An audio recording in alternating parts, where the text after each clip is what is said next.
Hello and welcome to episode 25 of my mostly stock career. Today we're at the Kerbal Space Center because we have been spending a lot of time at Duna, and I had figured we'd check out some of the stuff we got.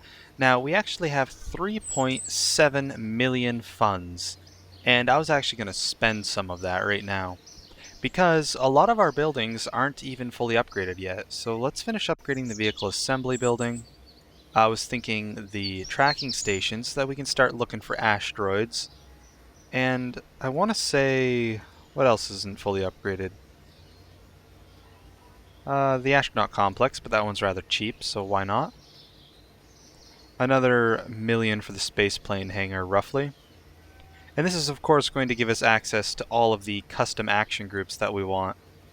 So I think I will just go all the way, and there's only one we haven't done yet. How much is its final upgrade? That determines if I'm going to do it. Since we spent practically all the money we earned, now that we're only at 800,000, I don't really want to spend about 600,000 of that. So we'll finish upgrading the administration building later, I guess. Let's take a look really quick in here, as it is always a pretty good idea to just check out the contract window, see what we have to do. We haven't actually done a lot of the contracts yet because most of them revolve around recovering science from like the surface of Duna, and we haven't sent any science back since we've only really sent a crew report back from space around Duna, but we'll get to it eventually. We also still need to plant a flag on Duna, but we have that rover down there, so that'll be fine for actually doing that at a later date. Now, what do we need to be doing this episode specifically? Well, we need to get basically our lander, like our whole ship system, refueled, because we both want to send it over to Ike to rescue Alris, and then we want to bring all the Kerbals back, or at least most of them. We're going to leave some. The Kerbals in the rover are going to be left on Duna for, say, some kind of future expedition or some future rescue mission, since we've unlocked, or we're going to be able to unlock all the tech. We can test some of it with rescuing them, since once we recover all the science from Duna, we will definitely max out the tech tree, and then we can just go make a complimentary visit to all the other planets. At least that's my plan. So, what am I doing with this hauler? Well, the hauler craft needs something done with it, and that's mostly that I need to switch its orbit because it's too unpredictable when it's at such a steep angle to actually land it with any accuracy, since it's kind of difficult to actually get it to hover over the area, and even then it's also even more difficult to get it to land properly where I want it to.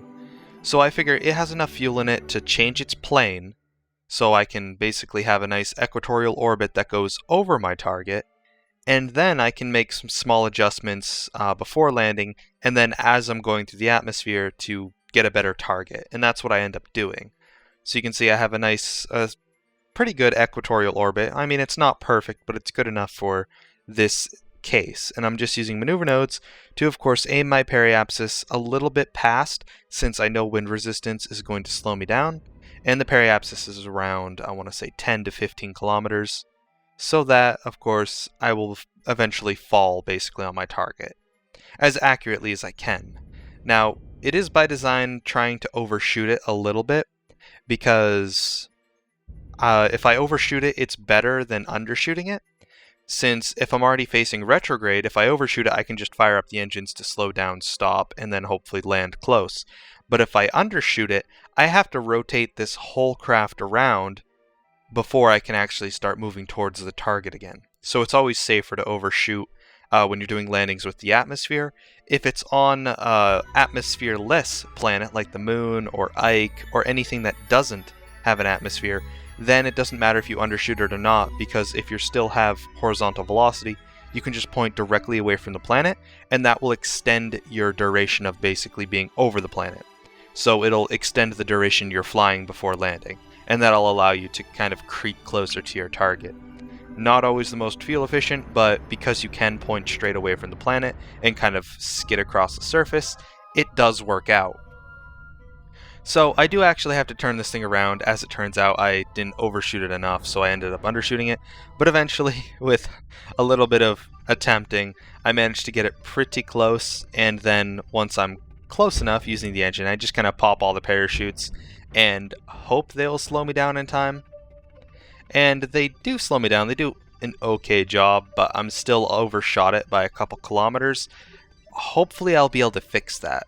So what I'm planning on doing is trying to pick this thing up and move it, but we'll see how easy that is once I get it 1 or 2 cartloads of fuel, so it has enough to, of course, safely land again. And there we have it. It's landed about 2 kilometers from the target, but that shouldn't be too bad. We are going to have to transport the fuel a little ways. I'm not 100% sure how much this rover holds. Only about 720, so this is going to be quite a long process to do, since it's going to probably take 5 minutes for one trip, and I'm going to have to make several. Because the refinery, or the launcher itself, the transport ship, is going to take a decent bit of fuel just to get it off of Duna with the fuel. So this could take a while to actually do. So I'll be back when I've actually finished fueling the thing. Alright, so we are back, and it only took 3 trips for me to become impatient and decide to, well, do this.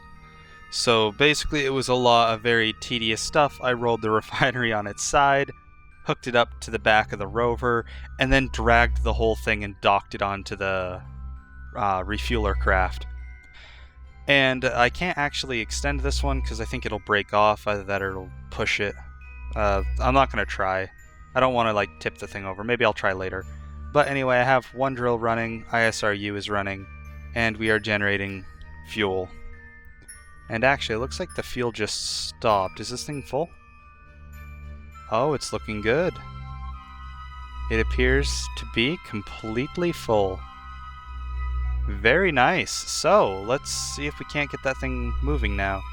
So, in order to actually set this up, I need to retract this drill. The other one's already retracted because I couldn't use it. I'll stop the ISRU right now. And we just have to move it away. Turn off the brakes. And start backing up. Now what's weird is it kind of slides on the heat sinks I put on. So this thing. Although it's mostly sitting on that and the ore tank. But anyway, it slides. So this thing was effective in what it was doing, and that's kind of funny that it worked. Kind of using this as a weird train thing. Anyhow, let's check this thing out. So all of its parachutes are in fact disabled, but we don't plan on landing it again. So let me see. Thrust to weight ratio is 1.46. It's good to know that it can at least get off the surface. It's also got 10 solid minutes of burn time, so there's no worry on that. Alright, so we are ready to go. This is going to be a weird orbit to get into, isn't it? Let's see, if we go north and then east, like 45 degrees, like we start going north and then we kind of bend going east to fall into it. That'd be really weird to try and get into, now that I think about it. What if we waited? Yeah, let's wait. How about we do that? So I'm just gonna time accelerate, and I was waiting to try and get an idea on which direction I needed to go because of the capsule, the thing that we're trying to rendezvous with. But now that I think about it, if I just wait until we actually cross its path, it'll be 100 times easier to actually get into orbit with it and rendezvous. So now, we don't have to wait, it's just more efficient, and I'm not sure how inefficient it would have been to just kind of launch. Because if we have to launch and get into a skewed orbit like that, not only do we have to use fuel to get into the orbit itself, the normal amount of fuel to get to orbit in a straight line, we also have to use fuel to change our plane, which would be that going north to start and then kind of veering east to get into the orbit. That would be part of it. So it's kind of like putting both together, and it basically uses a lot more fuel. Now, what doing this with waiting for the orbit to cross paths, what it does is it basically makes the planet take care of the plane change for you, and then you can just get into orbit going in a straight line, or as straight as line as you can manage to make it. So it's significantly more efficient, so you don't have to actually do the plane change, which will save you fuel. And I'm not sure how much this thing's going to take because it is taking off very slowly, so it's consuming a lot just to get off Duna. Now, very similar to how we do the encounters, how we do flyby encounters to rendezvous, like a flyby from, say, the moon into a rendezvous with something at the moon, we can do the same idea for here. So when we get to our apoapsis, what's actually going to happen is we can set it so that we go lower or higher in the orbit. Since this orbit's pretty high, we're going to go lower, and then we can automatically give ourselves the nice rendezvous at 3.2 kilometers, which is great. So we can go from launch into kind of a rendezvous in two parts. One part, of course, would have been more efficient, but it's also significantly more difficult since you have to time it perfectly, and you don't actually get this nice estimate to give you the perfect time. So, nice two-parter. We launch as close as we can to the original orbit, and then we just create a maneuver node to get us the nice targeted one. So it's pretty good. And now we just have to figure out where the halfway burn mark is. So if it's going to be 1 minute and 18 seconds, that's 39 seconds we have to burn, so we'll try and do half and half as usual since that's the most efficient. Or, it's not the most efficient, it's all the same efficiency, it's just the most accurate. Since if you burn half before the node and then half after the node, you keep everything nice and balanced. And that is what we are going to do. And while we are burning, just so we don't forget, let's extend some of these panels. Now, I actually forgot that I should have brought someone, because this is a two-man crew cabin. So we should have actually brought someone with us, just to kind of get everyone off Duna. But I forgot, so we're just going to have to deal without rescuing another Kerbal. Meg Bella will just be the one that we have. Who I don't even oh, she's an engineer, because we have flight engineer, of course. Easiest way to tell if you have an engineer or not, if you have flight engineer up. As long as you don't put the parts on, and I haven't been putting the parts on, I've just been using engineers for it because I think that's a very good use for them, since they pretty much they're not very useful unless you're like putting them on a base for a mining operation or something. Same thing for scientists, they're only really good for science, and pilots don't even become useful when you get all the SAS from probe cores. So I think engineers, forcing them to be used for Kerbal engineer, the Kerbal engineer up there, is actually a very good use for them. At least that's the way I play it. It's not actually that way mechanically. But I suppose that is just one of the fun features about sandbox games, is that you can set those little rules for yourself that say maybe you can't use probe cores for one campaign, or like I said, the engineer thing. Just being able to kind of set those parameters is what I think makes sandbox games good, because you set your own rules you want to play by, versus having to play by certain rules or mechanics of something. And it's kind of neat when you do it yourself, when it's total free play or such.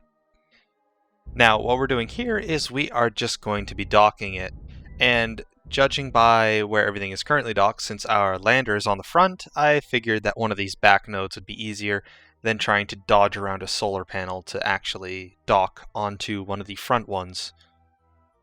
So I just need to back up this craft. Of course, it has its own RCS, but it's not really RCS in monopropellant form. It's using the Werner RCS, so it's using liquid fuel to do this. And of course, I'm just taking it very slow, being cautious, because I don't want this thing to fly anywhere too quickly, since it's very massive the way it is. It's got a lot of fuel, it's just absolutely huge, and if I kind of crash it, it won't be gentle. So it would probably break off the side tanks. Now, when I think about it, in retrospect, breaking off those two side tanks might be a good thing, since we don't have enough fuel to actually fill both of them up. If we had actually lost them, or had some method of dropping them on the original craft, we might have been able to save a lot of Delta V, since they're kind of being useless right now, since they were just really there for the first transfer, when I thought it was going to take a lot more fuel than it actually did. So I might not have even needed them initially, like the entire time. I might not have ever needed them to get to Duna. Since, of course, when you add more fuel, you add more mass, and you actually add more delta V requirement. So for every bit of fuel you bring, you use more delta V to get that fuel there. So, like I said, I think if I didn't bring those 2 side tanks, we could have been fine knowing how much delta V it takes to get to Duna now. Anyway, the tedious process of transferring fuel, because it doesn't transfer instantly, which is really unfortunate since you have to wait for it to move. We're just emptying out the tanker almost completely. I am doing a little bit of shuffling of fuel around so that I can put a little bit back in the tanker so that it has some to work off of, about 720 fuel, just to kind of work with. And of course, we transferred Megbella out of that craft. So, what is left to do? Well, we need to go rescue Alris on Ike, and then we can go home to Kerbin. And it's been a while since we've seen Kerbin, probably a couple of years. Since, of course, the transfer took around half a year, and we have been just spinning around orbit a lot, and we had to wait an excessive amount of time to mine all of the fuel that we used for refueling this thing. So, it is about time we headed back home once we pick up Alris and get the rest of the science around Ike, both high and low. So probably before we're done with this, we're actually going to go pick up Alris and then head home next time, because this thing can't land. That's just a simple fact. It has no parachutes, it has no system of actually being able to land, and I think it has less than a 1.0 thrust to weight ratio, so it won't be able to land on Kerbin on its own, even if it used fuel for its entire landing. So basically what we're going to do is we are probably going to have to bring it back to Kerbin, set it in Kerbin's orbit, and then we'll go and get something to pick it up. At least that's what I'm planning on doing with it.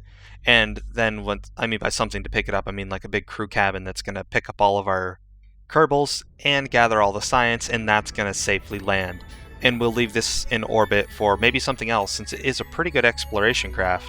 I mean, it's got plenty of fuel storage. It has a science base, some solar panels. It's pretty much got everything you need for a main station hub, and then any landers that we need to kind of bring with it, we can just attach on the front or on the different docking nodes like probes that we did last time. So it's definitely reusable. Now, of course, we have to transfer fuel in. I did disable crossfeed, but for some reason it still spent the fuel from the main lander. So now that I'm in orbit around Ike, I just have to finish refueling it. And I can't select a pilot because we have to pick up Alris, and it's only a 1 crew cabin type of thing. So we detach it, we flip it over, and start getting it ready for descent. Now, I am pretty high over Ike, but that's not going to be too much of a problem since I'm only moving at less than 200 meters per second, I want to say, or about 250, which means it's not going to take a lot of delta V to stop my orbit. So I'm only going to need 400 or 500 to land with. It's not that big of a deal. You can just tell that if you actually look at what your velocity is. So I'll explain why I keep saying it's only going to take 400 to 500. Like, how do I know this when I haven't tested it? Well, if you look at my orbit, then currently I am at, it's kind of hard to see, about 131. That's not a very accurate number, because we're high up. The lower orbit, the easier this is to calculate. So now that we're spinning around and we're getting closer, if you notice how my velocity is going up, you're going to see when I get, I want to say about here. You can see my velocity is currently at, it just crossed 350.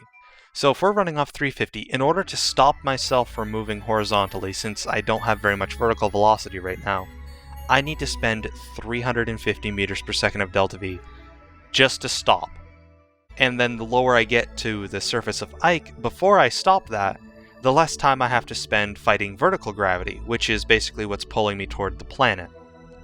So, when you actually get to your periapsis, then say if we didn't want to land this run, we could actually check we were almost at 400 meters per second, which means just to stop the craft, it's going to take me 400 meters per second to stop the craft, and then I just have to fight the little bit of gravity that's going to pull me down. So when I say it's going to take 400 to 500, that's just based on how efficiently I can land. So as you see, the slower I land, the more fuel it's going to take, but then the faster I land, the more efficient it's going to be. I'll hopefully be able to describe this in real time because this is post-commentary what I'm doing. on a planet we haven't seen before, since we already know the stats for the moon and everything. So probably when we go to Moho, since Moho's got a pretty high gravity for a small planet. I want to say, I'm not entirely sure what it is, but I know it's a pretty high gravity. So we'll probably, when we visit other planets, I'll definitely explain that more in real time as to how you can kind of predict how much fuel it's going to take to do a landing on an atmosphere-less planet. This only works for without the atmosphere, because when you do have an atmosphere, it affects that. It slows you down some, and it can also make you have to play it more safe. Because the atmosphere can, of course, overheat and destroy your craft or mess with solar panels and all of the fun stuff that it does. Although atmospheres can also be useful because you can use them to aerobrake, which will save you tons of fuel. And we'll definitely be doing that around Joule. So, I mean, there's still plenty to do. We're just going to max out our science with the Duna mission, so we won't really have to focus on collecting science, which means we'll probably start up a plan to, spend science or convert science into money or something. We'll have to see when we get there. Anyway, we picked up Alris, and now we're just launching to an encounter. Or we're going to launch and then, of course, get an encounter later on, which takes a few orbits and a bit of maneuvering. So skipping through that, we do actually eventually get it. I do have to orbit Ike, I want to say 4 or 5 times, just because I didn't patiently wait for a perfect encounter. I just kind of zoomed up to the orbit and then dealt with it when I got there. But of course, I could have been more patient and made it a little quicker, so we'll just, like I said, skip past that. Alris is going to be fine to be back on the vessel. She, of course, picked up all of the science that she had stored, and now we're sending Bill over because we haven't gathered any science for high over Ike. On our way down, we gathered science for low in space near Ike, however that is, near Ike, low orbit, Ike. We gathered all the science on the way down. Now we're gathering all the high science with Bill here. And because he can reset the experiments, he can do them again. At least the materials base, since everything else was already reusable. And we don't really want to take the fuel back for that, or take it back because it weighs some, and we kind of want to try and make this efficient. Anyhow, with that, it's going to bring us to the end of episode 25. Thank you all for watching. This is PTT, GRW, signing out.